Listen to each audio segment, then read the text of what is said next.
l'équipe, salut à tous, j'espère que vous allez bien. On se retrouve pour le petit débrief. Alors franchement frérot, là, je suis en mode cool, je suis en mode tranquille, je suis en position mi-allongée, entre la position assise et la position allongée, pour suivre cette fin de match entre le Paris Saint-Germain et Montpellier, match qui compte pour la 22e journée de Ligue 1, un match assez haché. Les Montpelliérains, déjà, qu'au match aller, c'était au mois de décembre, on avait remporté ce match 1-3. Ça avait été aussi un match haché, des Montpelliérains très agressifs. Et ce soir, ils l'ont encore été, puisque Neymar, les amis, c'est un record depuis qu'il est en Ligue 1. Il a subi, pardon. Alors là, il reste il reste un peu plus de 3 minutes dans le temps réglementaire. Neymar a déjà subi 9 fautes, les amis. Et deuxième carton rouge pour Montpellier. Chotard, dégage. Ouais, deuxième carton rouge, puisque Montpellier avait reçu un carton rouge en première période. Je crois que c'était entre la 15e et la 20e minute. Leur gardien, qui est sorti hors de sa surface, qui a touché le ballon de la main, et qui a reçu donc un carton rouge. Et là, tu as Chotard qui avait reçu un carton jaune pour la main dans le visage à Neymar. Et là, il a écrasé la cheville à Kipembe, donc un second carton jaune, ce qui donne un carton rouge. Chotard, merci, t'es rentré il n'y a pas longtemps, et maintenant tu peux aller prendre ta douche. Bref, comme je disais, un match assez haché où les Montpelliérains ont fait beaucoup de fautes. Les Parisiens aussi ont fait des fautes. Il y a eu beaucoup de cartons rouges, des cartons jaunes, en veux-tu, en voilà. Voilà, c'est. Après, en même temps, Neymar, c'est.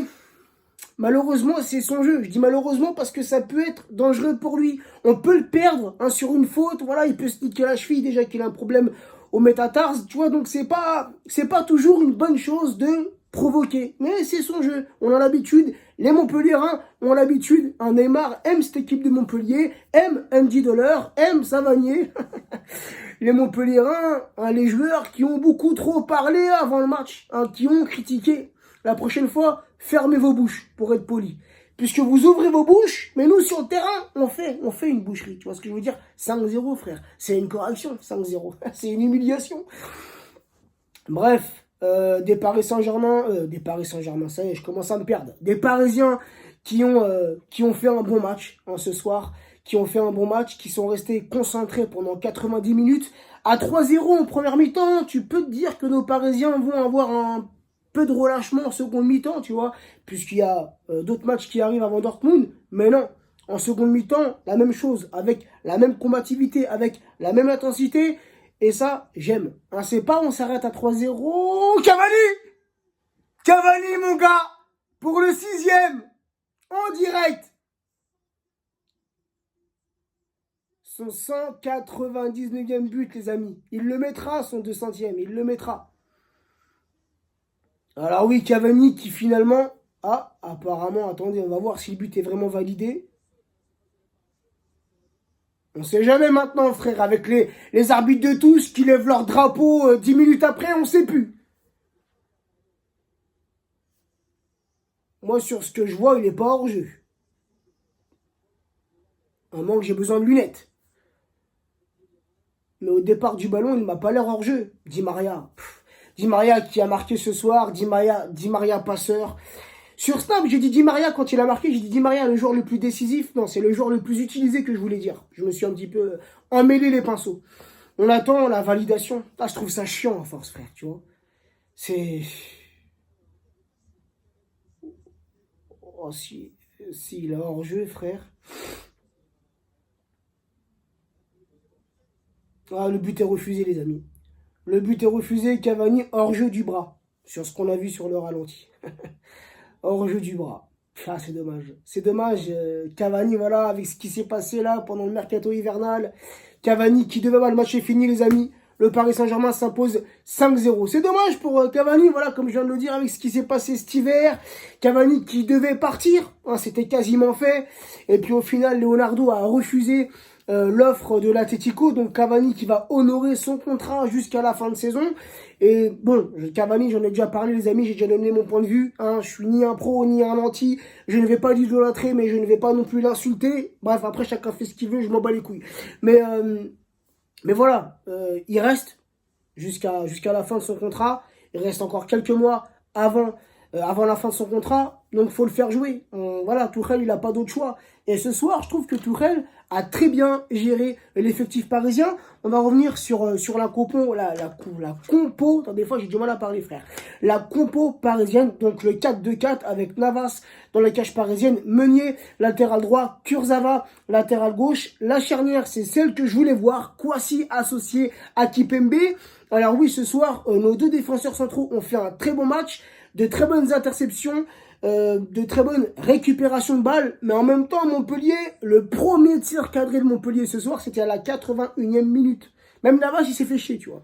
Bref, les deux milieux récupérateurs, Verratti associé à Gueye, et offensivement, tu avais Neymar, milieu gauche, Di Maria, milieu droit, et nos deux attaquants, Mbappé associé à Sarabia. Sur le banc, tu avais Icardi et Cavani, entre autres. Donc voilà, Tuchel qui a su gérer ce collectif, gérer cet effectif. Il a fait rentrer en seconde mi-temps Icardi à la place d'Mbappé. Alors Mbappé, j'ai pas trop apprécié son comportement. Mbappé qui n'était pas content de sortir, alors que il est sorti, il y avait 5-0, il est sorti, il a marqué son petit but à la 57e minute. Donc Kylian, il faut accepter. T'es pas tout seul, certes, t'es un élément, t'es un joueur important, quasiment indispensable dans l'équipe du Paris Saint-Germain. Tu n'avais pas marqué depuis ce doublé face à Monaco, il y a quelques semaines de ça. Et ce soir, tu as retrouvé le chemin des filets, tu as fait un bon match. Donc, j'ai envie de te dire, tais-toi et accepte de sortir. Il y a d'autres matchs qui arrivent. Tu as Nantes qui arrive en plein milieu de la semaine, c'est mardi. Tu as Lyon le week-end prochain, ça va être un gros match. Tu as Dortmund qui arrive, donc Kylian accepte de sortir. Ça sert à rien de faire la gueule, ça sert à rien de faire le mou sur le banc. Ensuite, tu as Cavani qui est entré à la place de Sarabia et Paredes qui est entré à la place de Verratti. Donc, Tuchel a su ce soir gérer l'effectif. Par contre, j'aurais aimé que Tuchel fasse sortir Neymar. Parce que, comme je l'ai dit tout à l'heure, Neymar, il a subi 9 fautes ce soir. Et plusieurs fois, il s'est roulé par terre. Bon, après, on connaît Neymar. Parfois, il aime bien en rajouter. Ah, Neymar aussi, ta petite teinture rose. Évite la prochaine fois, frérot. Moi, je préfère quand tu l'as fait jaune. Parce que rose, c'est pas trop mon goût. Enfin, bref. Voilà, franchement, je trouve que Tuchel, surtout sur un match comme ça avec les Montpelliérains, on sait ces mecs-là, c'est des bouchers, frère. On a l'habitude, tu vois. Donc, Neymar, en plus, Neymar, quand il subit des fautes, il aime venir provoquer. Il l'a fait avec Savanier, en première mi-temps, il l'a mis dans le vent, frérot. Franchement, passement de jambes, Savanier, il était perdu. Donc voilà, c'est Neymar. Pour moi, hein, c'est Neymar qu'on aurait dû sortir. Hein, tu aurais dû le faire sortir vers la 65e, 70e minute pour éviter une blessure bête. Donc on va revenir les amis sur les buteurs de ce soir. À la 8e minute, Sarabia. Franchement, le but les amis, c'est un bijou, c'est un gaucher. Mais il a marqué ce soir du droit. Voilà, Sarabia qui enchaîne les bonnes prestations et les bonnes performances. Il avait été très bon, il avait été très bon au match dernier. Très bon ce soir. Voilà, c'est le place de titulaire, il l'honore. Et c'est parfait pour Sarabia, c'est un excellent joueur. Ensuite, c'est Di Maria les amis. À la 41e minute, ce petit ballon piqué, bien dosé. Et juste avant la mi-temps, c'est Congré qui marque contre son camp sur un corner parisien. Et puis en seconde mi-temps, les amis, tu as Mbappé qui marque à la 57e minute sur un bijou. Franchement, c'est un bijou. Cette passe bien dosée de la part de Neymar. Donc but d'Mbappé à la 57e. Et tu as Monsieur Kurzawa. Kurzawa, elle n'a pas été mauvais ce soir. Je sais, j'ai pour habitude de le descendre, mais en même temps, je pense pas avoir tort. Hein, c'est rare que Kurzawa fasse des très bons matchs. Ce soir, il a été bon, puisque défensivement, on n'a pas eu grand-chose à faire. Offensivement, il a répondu présent et il est l'auteur du 5e but parisien. Et il a failli marquer un 6e but sur la tête qui a été sauvé par le gardien de Montpellier. Donc voilà les amis, grosso modo, un match bien géré de la part du Paris Saint-Germain qui reste sur cette lancée, qui reste sur ce rythme, sur cette bonne dynamique.